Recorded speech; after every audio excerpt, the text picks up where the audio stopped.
Good evening, everyone. I think let's get started. I know the president is speaking at the same time, so I appreciate those who still attended. Tough competition tonight. Um, Before we get going, just a little bit of housekeeping. I see there's already some questions coming through. So the first one is around the Q&A.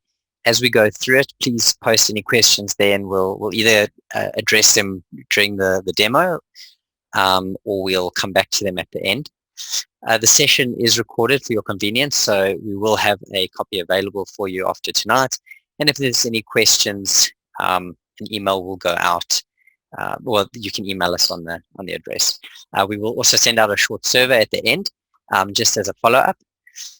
Yeah, let's jump straight into it. So again, thank you for attending tonight. I'm Jared. I'm the head of product for Healthbridge Clinical.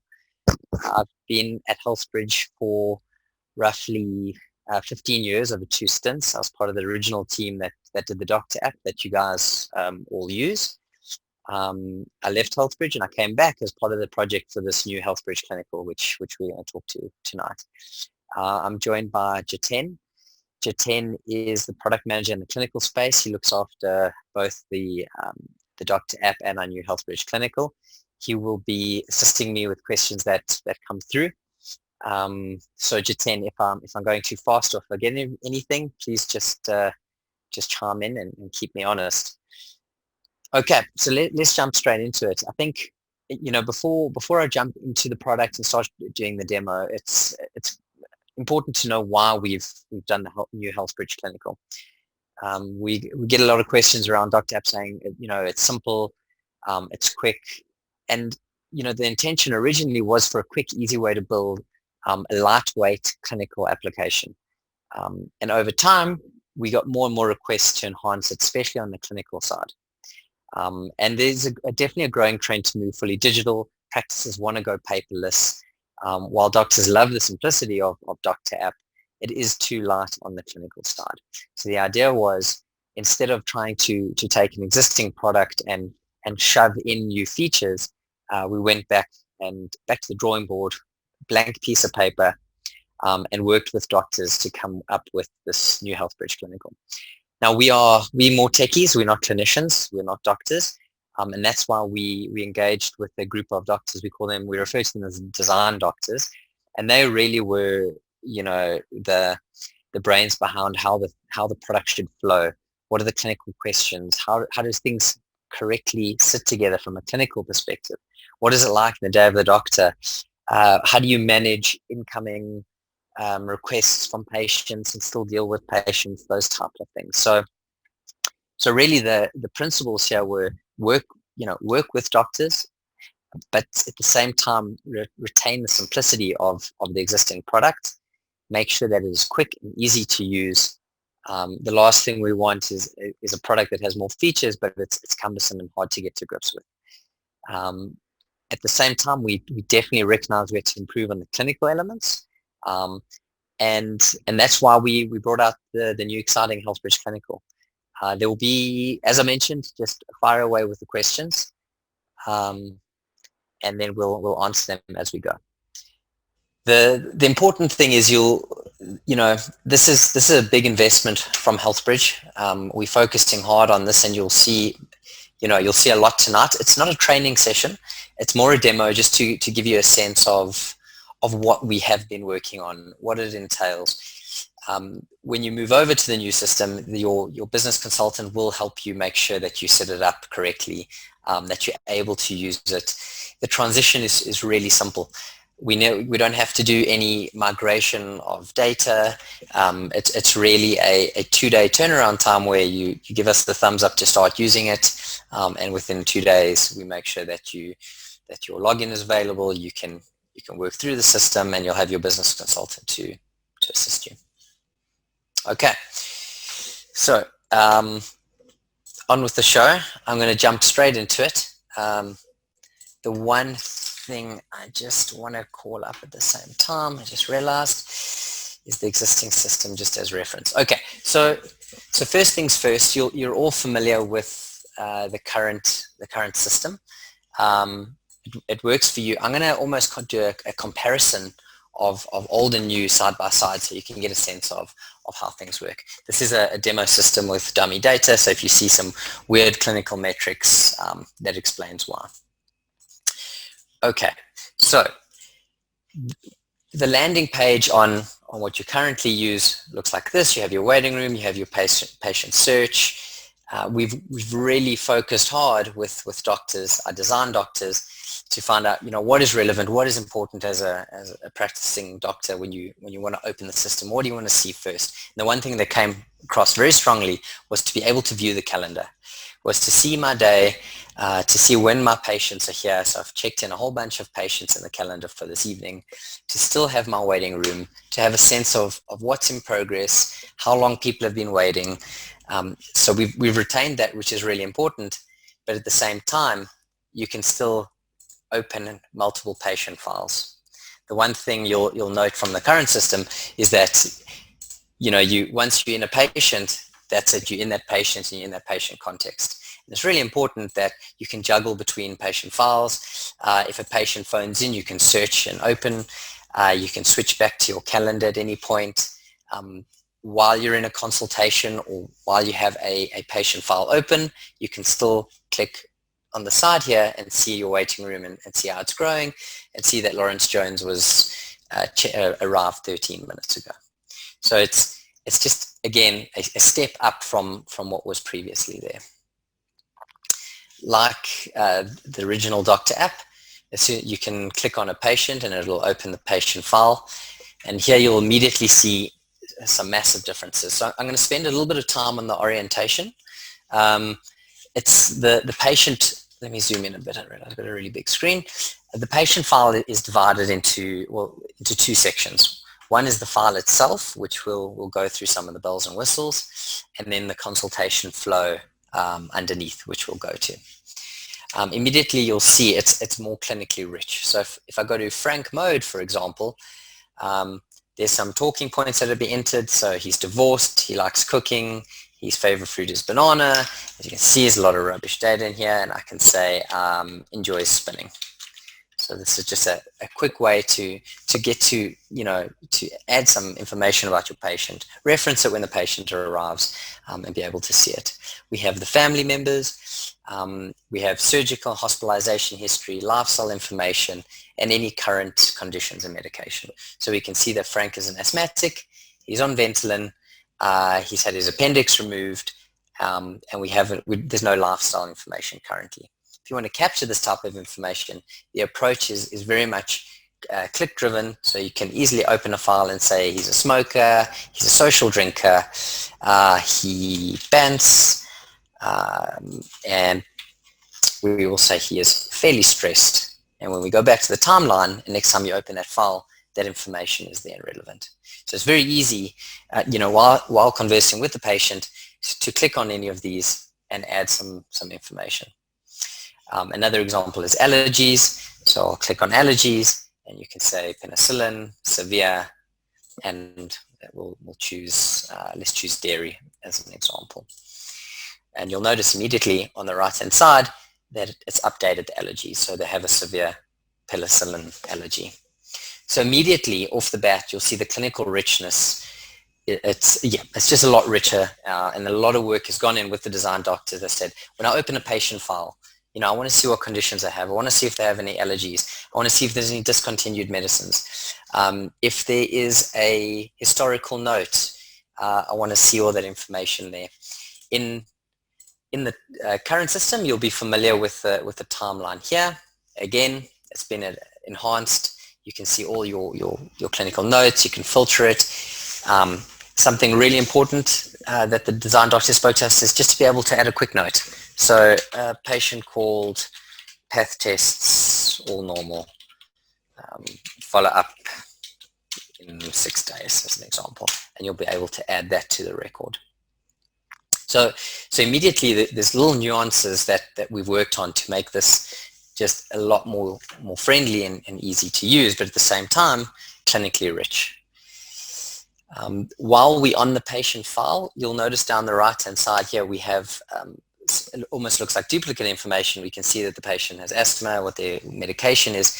This is available throughout the consultation flow. So while I'm doing a consult, this remains here and you can reference it at any point. So you know that, what plan they're on, what conditions, any lifestyle information, and anything pertinent.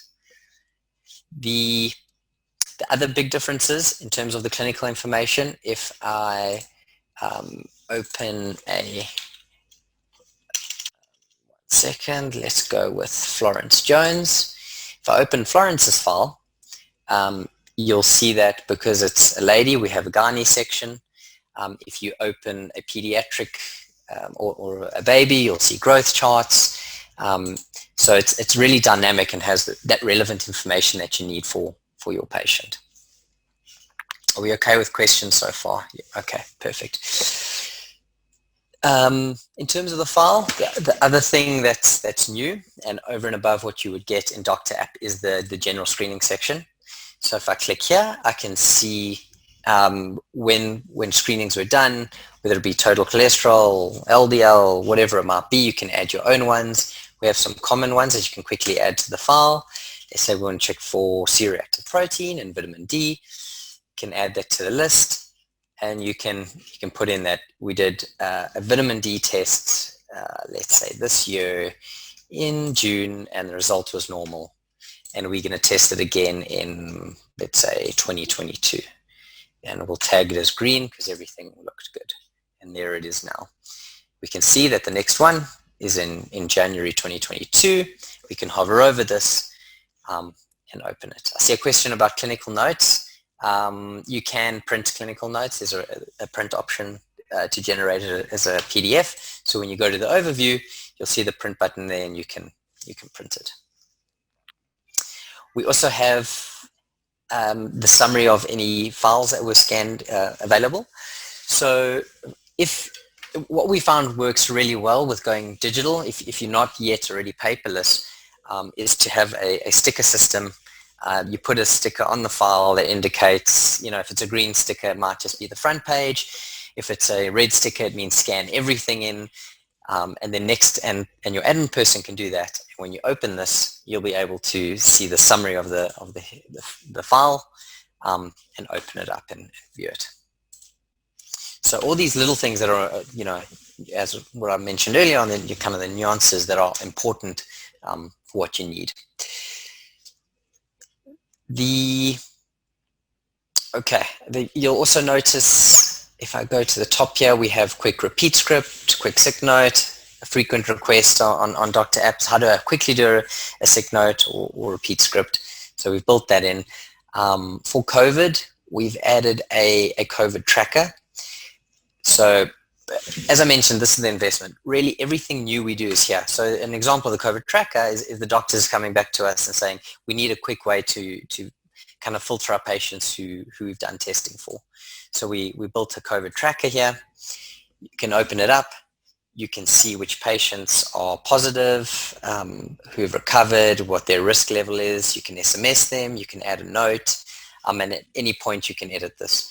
So if a result is pending and you get it back for Andre Smith, as an example, we'll edit this and say it was negative, and they are still self-isolating, and we can save it.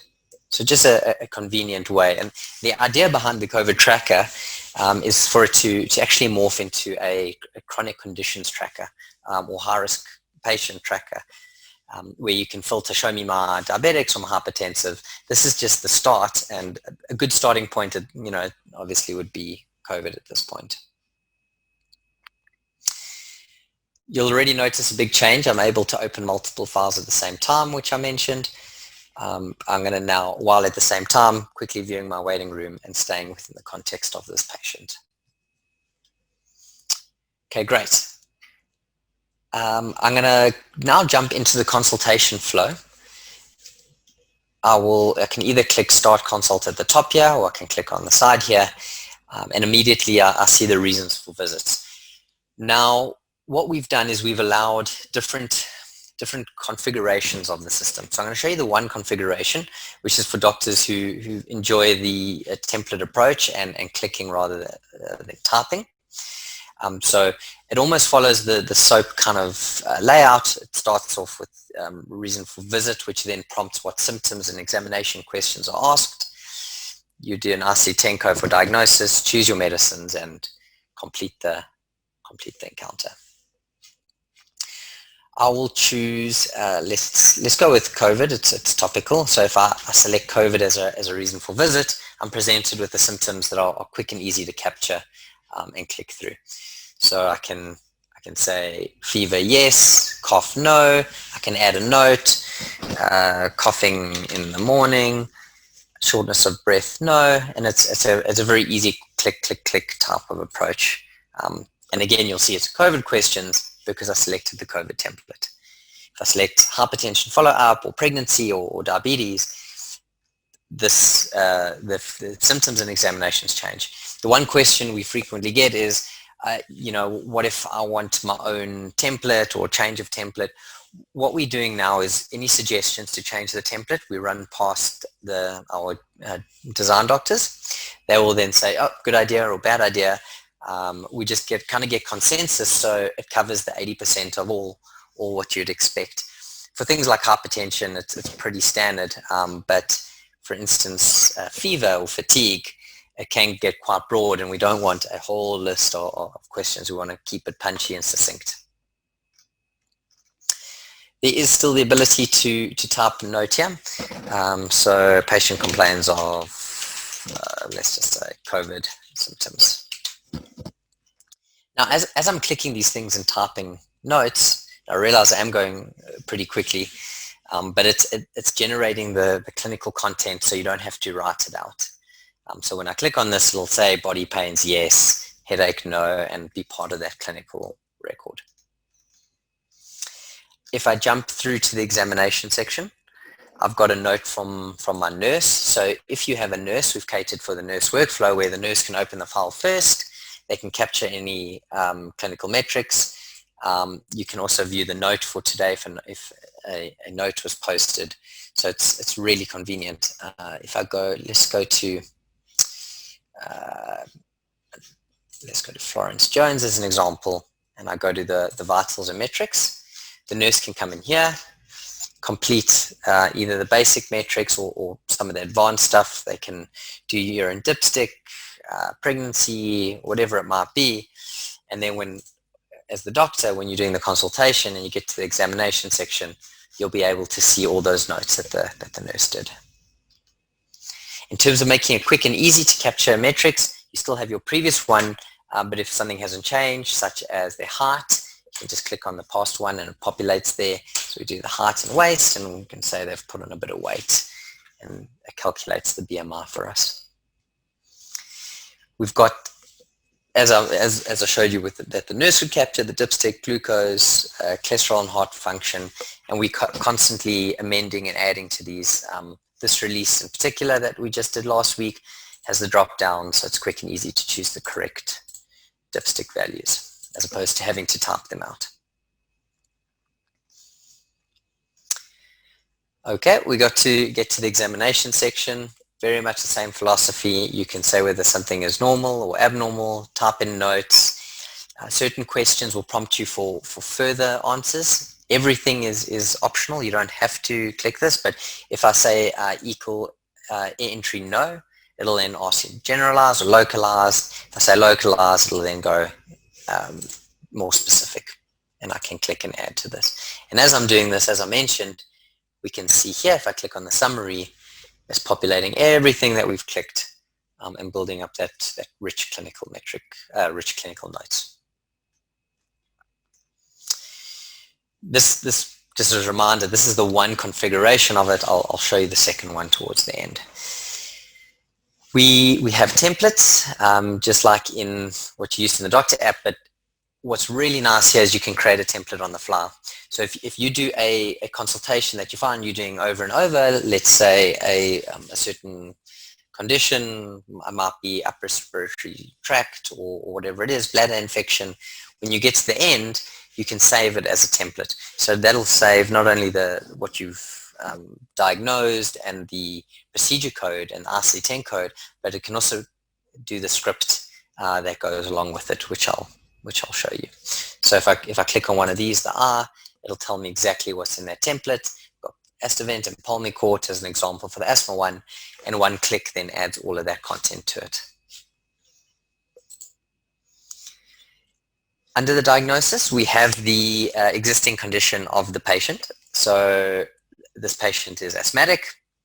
So it's there, it's an existing condition. If they have multiple conditions, they'll be there. Just a quick way, again, speed is so important, especially during the consultation. You can click on that, and then you carry on with the flow.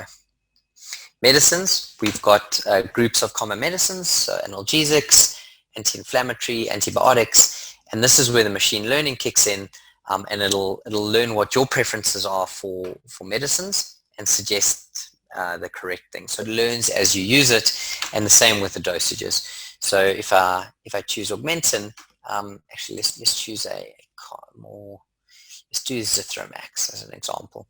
It'll have the dosage here already, 1 tablet once a day. It's really quick. I'll say 3 days, no repeats.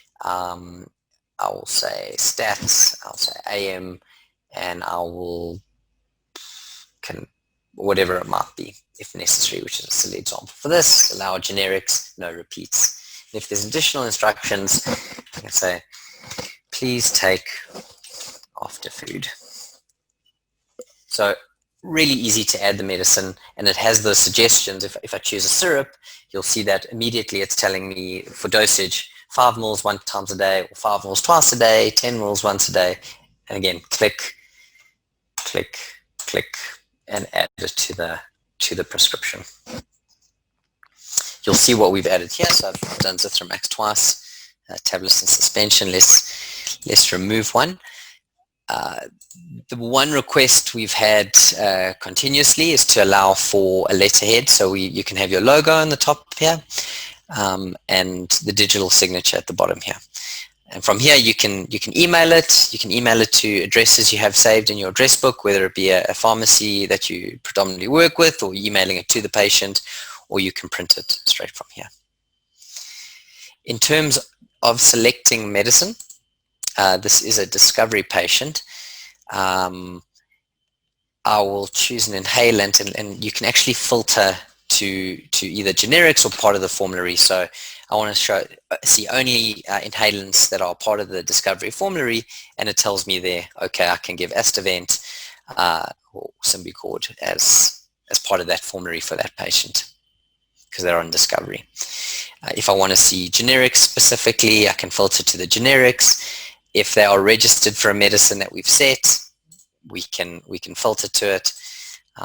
It's just really easy, click driven, and kind of giving you the information that you'd expect and need at a time of prescribing or dispensing. You can always search for a medicine. As an example, let's do whatever it might be. We'll go with Aspivor. Click on it, 10 tablets, 30 days, no generics, dispense, and it adds it to it. We have your history there. A lot of time was spent in the medicine side. If we click on, you'll see there's an eye here. So for Augmentin, if I click on the eye, we've worked with SAMF, the Stellenbosch guys, to give us the information. So for Augmentin, we can see the indications, the dosages, the contraindications, pediatric dose, adverse effects, preparations. So we have this for the most common meds currently. And to be honest, there's so many little things that we're not even getting into. For instance, Augmentin 1,000 milligram, I can drop that down and change it to Augmentin SR. So we have this idea of a family of medicine. So the Zithromax, or let's choose one that's actually got more than one dosage. Bactrim as an example, 480 or 960, and I can just change it to the DS. So many little things sprinkled throughout, and what we try to do is just get as much feedback from GPs. GPs are our primary target market currently, and every 2 weeks we're just bringing out changes based on the ideas we get in. We run it past our design doctors, we get a thumbs up, add it in. You can see a question popping up. Looking excellent. Does it show up if it's capitation medical aid? Important when we are dispensing. Yeah, so again, that'll be part of the formulary that you can filter to. Also on the capitation, if I go to the overview here, there's an alert that'll, this is not a capitated person, but there'll be an alert that'll pop up if it is a capitation patient, if they're registered, if you're the primary doctor, or it'll indicate who is the primary doctor or how many visits they have left. That'll be a block that'll appear here, just like one of these blocks.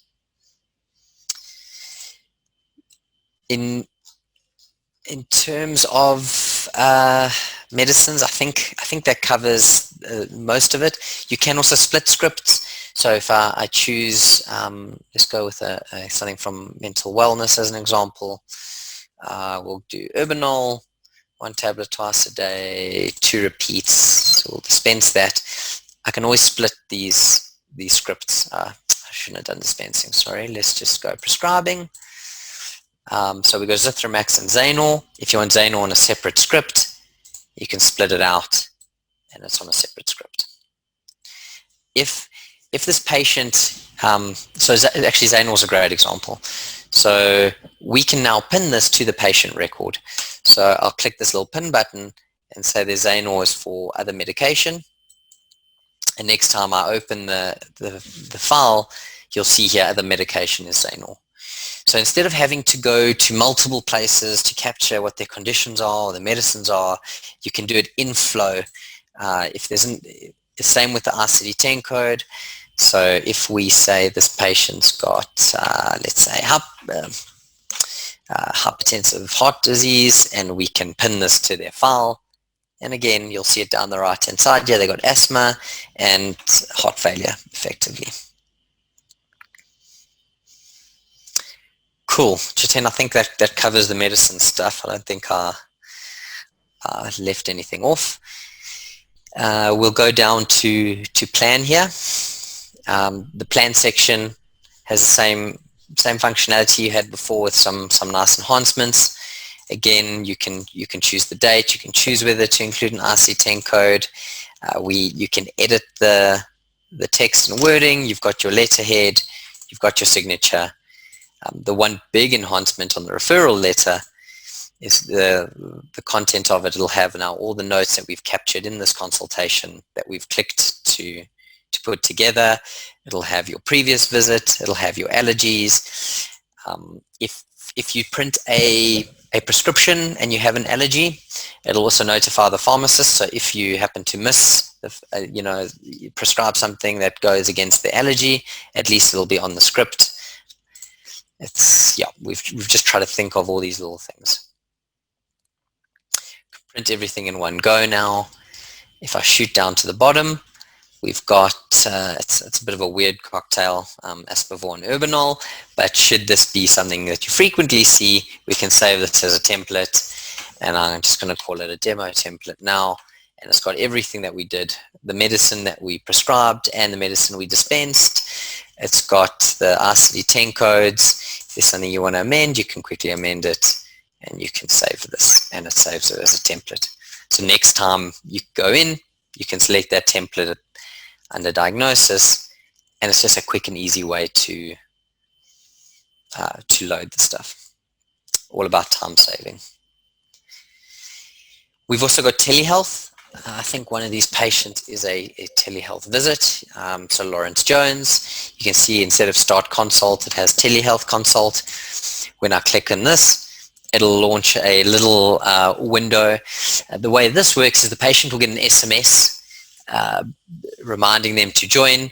You'll be notified as the doctor that they are online, so you don't have the silly situation where you connect and they're not there, then they connect and you didn't know to connect. They'll get an SMS, they'll confirm T's and C's, they'll connect to the session, and you as a doctor will be able to tell that they're there, and you'll be able to do this consultation with them in frame. I'm obviously using the camera for Zoom. If they were on, you'd see their face here. You could make it bigger, you can minimize it, you can make it smaller, and you can carry on with the consultation flow, which is really nice. Again, I'm I'm throwing a lot out there tonight. There is so much to cover, and we've done a lot of work on this. So don't be overwhelmed. I'm just trying to give a sense that all the new bells and whistles and enhancements. This is the focus area, and this is where we're putting them. Okay. That's really the consultation flow. The last thing I'm going to touch on again, the overview here. So if we look at Andre Smith, is it Andre? Yes, there's Andre. We've got all the medicines, discontinued medicines, the history, conditions and medications. All of this is changeable, amendable. Again, if you have a nurse, they can capture a lot of the information before, and then you can see it in the consultation.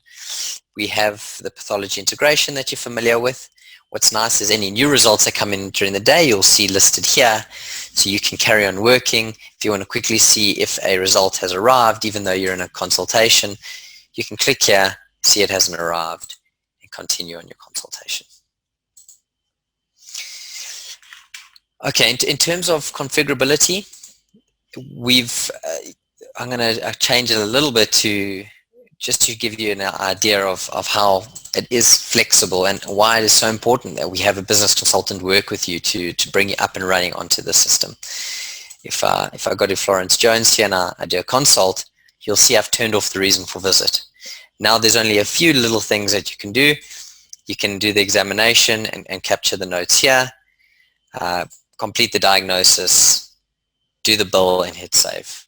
So you don't have to have the template. You can choose to have the template or not.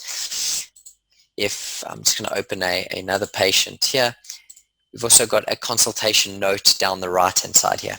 So let's say you are comfortable typing. You don't need to or you don't want to use the templates. You can type on the side here. Patient complains of, you can type it all in. On observation, type it all in. Choose a diagnosis. It's their asthma acting up again. Or you can choose a template. You've got an asthma template already. Hit add and finish the consult, and it's done. So it can be really, really quick and easy to use. Or you can have the more elaborate version. It really depends on your style and what you're comfortable with. Whether you like the clicking approach, or you want a hybrid approach, or you want to predominantly type, if you want the menus collapsed, if you want to hide certain sections. We've worked hard at making sure that we don't try pigeonhole every doctor into one way of working, which is really important. You can attach documents here. You can take photos. Yeah, sure.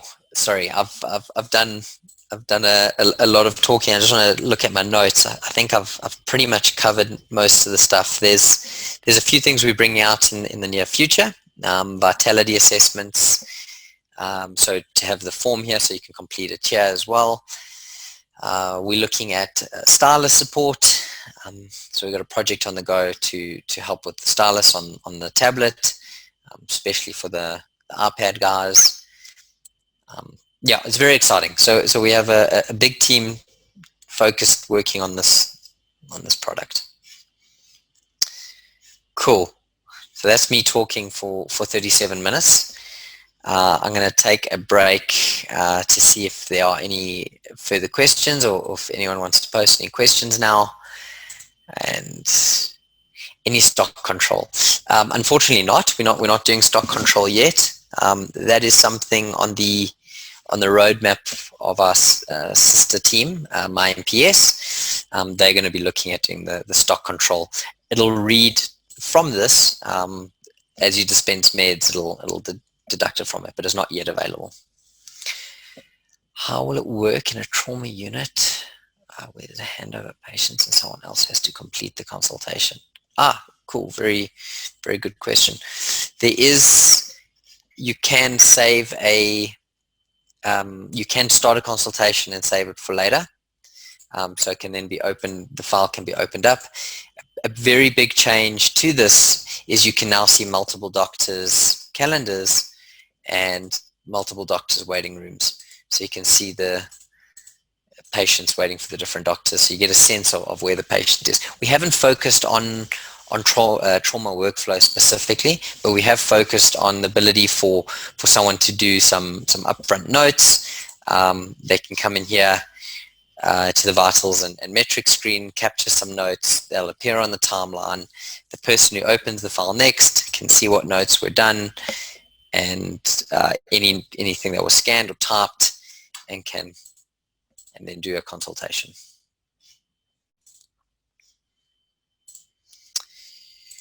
Cool. Let's just see other questions.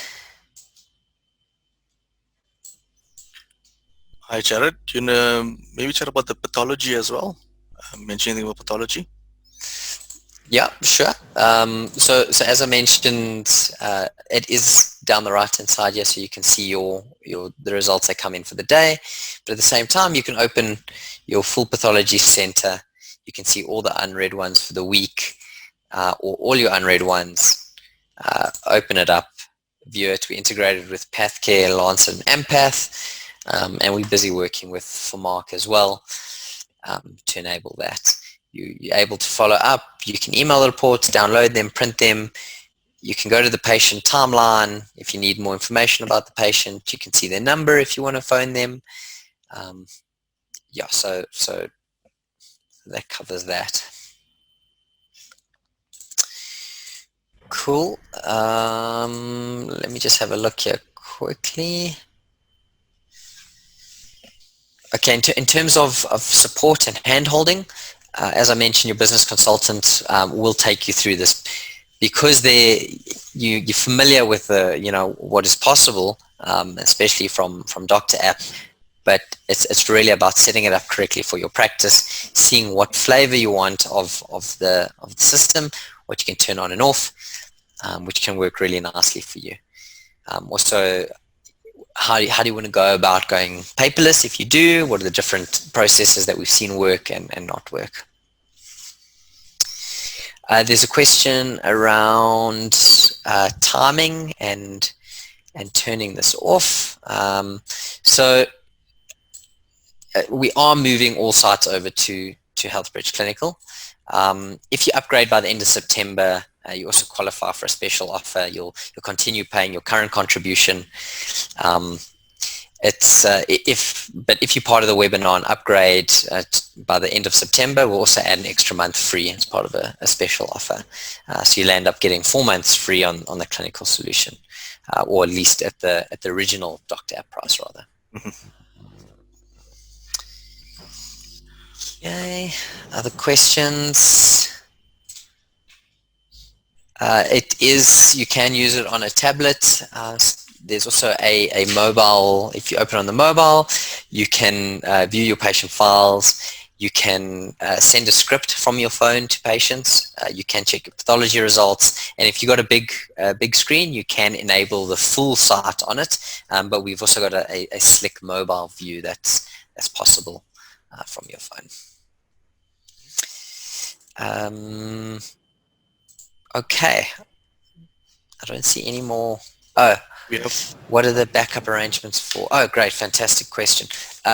Okay, so this, I'm going to answer this in 2 ways. The first one is that there's no data transfer between the old and new system. So we're still using the original data that's stored. So when you come across and you open a patient file, you'll still have their history and claim history and information.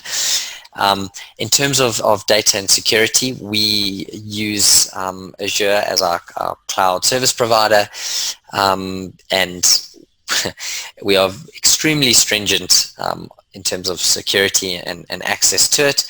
It is the same level of security that you expect from the banks. We use the same type of security keys and that type of thing. Even we always err on the side of caution. That's why we haven't done sharing of clinical information across practices or anything like that. Yeah, and we only use big providers in terms of, so we use Microsoft Azure. We have redundancy, so if more than one server, should one server go down, we can bring up another to make sure there's continuity in your practice. Jared, what about our COVID tracker, especially in this pandemic times? Cool. Yeah. So I mean, I did touch on it during the demo.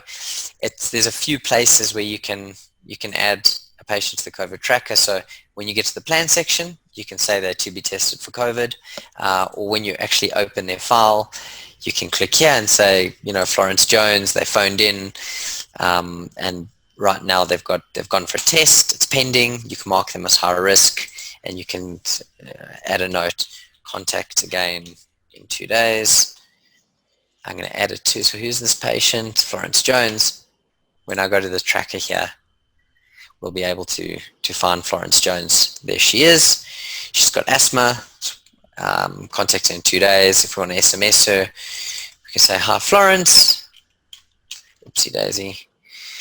How are you feeling? No results yet. I will be in touch, and we can SMS that to the patient.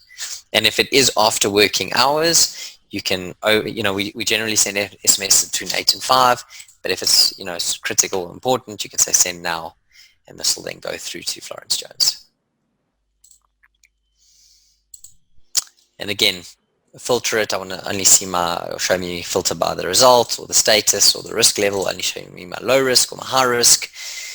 Scroll through it, you can see how many cases are open or pending. Yeah. Cool. I think that's, no other questions have come through. Mm-hmm. I realize I spoke really quickly. There is so much to show, and I probably didn't do it justice in terms of all the little nuances, little things that you'll notice when you move across, that just really sets this apart. And continuously, every 2 weeks, we are doing new things. The next release, we're going to have an improvement to the Ghani section. That'll be part of the consultation flow. We are constantly adding new templates. So we've done the pregnancy ones recently, the HIV ones were done recently. So yeah, cool. I think if there's no more questions, we're gonna wrap up. Once again, thank you for joining and for letting us compete with our president's time tonight. If there are any questions, please get in touch. We're going to send the survey out. The important thing is we're here to make sure that transition through to the new system works for you, and benefits you. And yeah, thank you very much. I think that's it. Jits, did I cover everything? Yes, you did. I just want to cover the digital process. So if a doctor does want to upgrade, I am posting a link on the chat right now for you to click on and to go through the journey digitally and sign up and upgrade.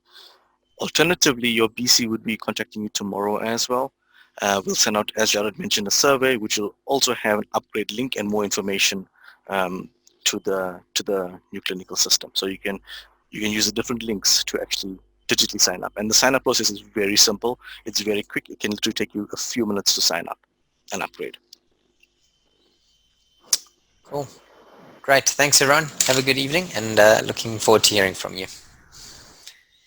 Cheers, guys. Wonderful. Thank you, everybody. I'm going to leave it open for a minute just for the link.